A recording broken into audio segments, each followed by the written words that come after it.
Welcome back, boys and girls. When we left off, we were now getting to the good part of the story of Prophet Lut. Prophet Lut, the nephew of Prophet Ibrahim, lived in Sodom, the city for which the act of sodomy is named. In this city, together with the usual worshiping of idols and having no fear of the afterlife, these people were very wrong in their actions of homosexuality, when we all know that love and marriage are supposed to be between a mommy and a daddy or a husband and wife. These people had relationships between two men or two women. They did not fear Allah and challenged Prophet Lut to prove Allah's power. Boy, oh boy, were they asking for it. Allah sent down his angels to visit Prophet Lut and bring punishment to the people of Sodom. When darkness fell on the town, Prophet Lut, may Allah be pleased with him, escorted his guests to his home. No one was aware of their presence. However, as soon as Lut's wife saw them, she slipped out of the house quietly so that no one would notice her. Quickly, she ran to her people with the news, and it spread like wildfire that there were these new guests at Lut's house. She went behind her husband's back to spread what he was trying to keep a secret. Boys and girls, you should never, ever go around telling your family's secrets to anyone, okay? That kind of talk should always be left at home. You'll see how much trouble this caused for Prophet Lut. The disbelieving people rushed towards Prophet Lut's house, quickly and excitedly. Prophet Lut was surprised by their discovery of his guests, and he wondered who could have informed them. The matter became very clear, however, when he could not find his wife, making him very, very sad. He was so disappointed that his wife would disrespect and hurt him so much. When Prophet Lut saw the mob approaching his house, he shut the door, but they kept banging down the door, shouting and screaming. He begged and pleaded with them to leave him and his visitors alone, and he feared Allah's punishment for them, but they just would not stop. He urged the men to leave, go home to their wives, not anyone else, but for that was what Allah was upset about. He did not want Allah to get upset because he knew something bad was going to happen. These guests of his were a sign from Allah. He did not know exactly what was going to happen, but he could sense something was brewing. Prophet Lut's people waited until he had finished speaking, and when they roared with laughter, blinded by passion, they broke down the door. Prophet Lut became very angry, but he stood powerless before all of these violent people. He was unable to prevent the abuse of his guests, and he tried so hard to protect them. But he firmly stood his ground and continued to beg and plead with the mob. Oh man, he knew this was going to happen.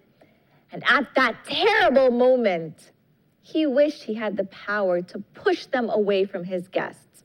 He wanted to protect his special guests, and he had tried everything he could to avoid this from happening. Seeing him in a state of helplessness and grief, the guest said, "Do not be anxious or frightened, Lut, for we are angels, and these people will not harm you, nor us." Angels? Did they just say angels? Well, why didn't you say that sooner? Ha! On hearing this, the mob became terrified and fled from Lut's house, still threatening him as they left. But they knew. The people said they didn't believe in the power of Allah, but they knew enough not to mess with Allah directly. It was one thing to threaten a man who they didn't believe to be a prophet, but to threaten angels? Oh boy, better to be safe than sorry. But it was too late. Prophet Lut did not want to harm his people. He did not want to get angry with them and bring punishment to them. But enough was enough. The angels warned Prophet Lut alayhi salam to leave his house and take his family before sunrise, but not to take his double-crossing wife. Allah had decreed that the city of Sodom would perish. Unlike all of the cities before that were destroyed but later rebuilt, the city of Sodom completely disappeared to the point that it is no longer even on a map. An earthquake rocked through the town. It was as if a mighty power lifted up the entire city and flung it down in one jolt. Splat! It rocked the city and everything was smashed. All the buildings were destroyed.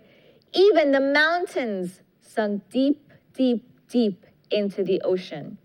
This, boys and girls, is why they call it the upside down city.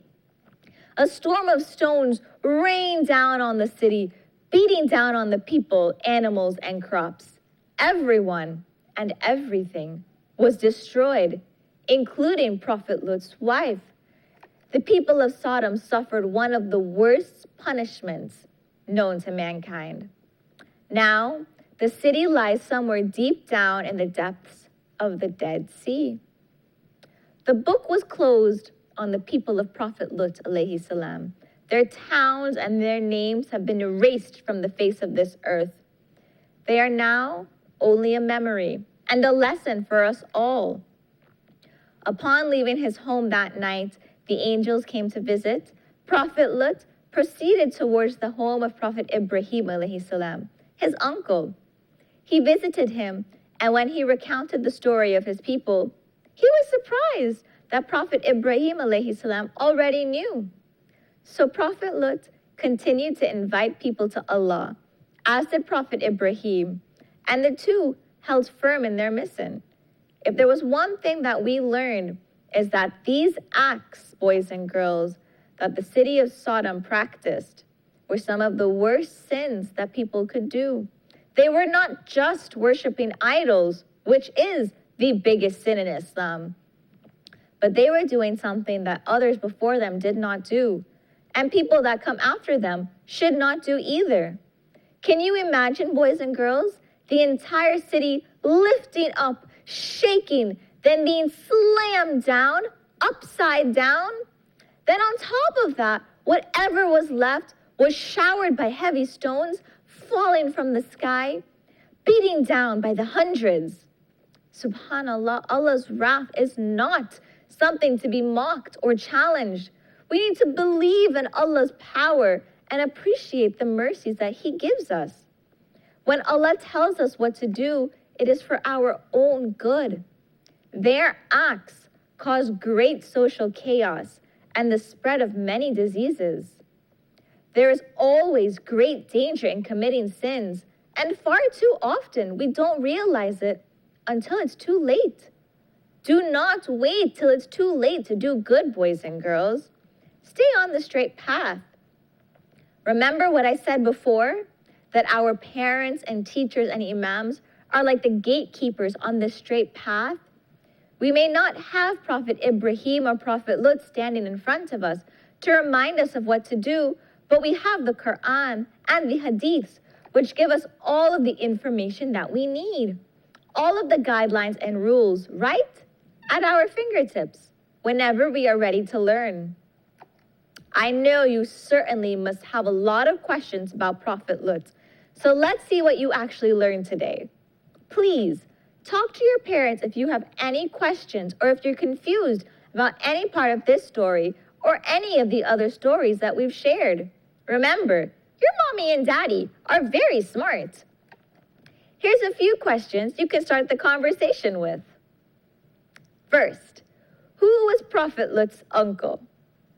Number 2, a loving adult relationship should be between who and who? And just a reminder, no, it should never, ever, ever be between 2 men or 2 women, okay? Now, what happened to the people of Sodom who did not believe in Allah? And what is the other name for the city of Sodom, Prophet Lut's city? Now, that just about wraps it up for today, boys and girls. Thank you for tuning in for story time with me, Sophia, and I'll see you next time, inshallah, for more stories of our prophets. Assalamu alaikum.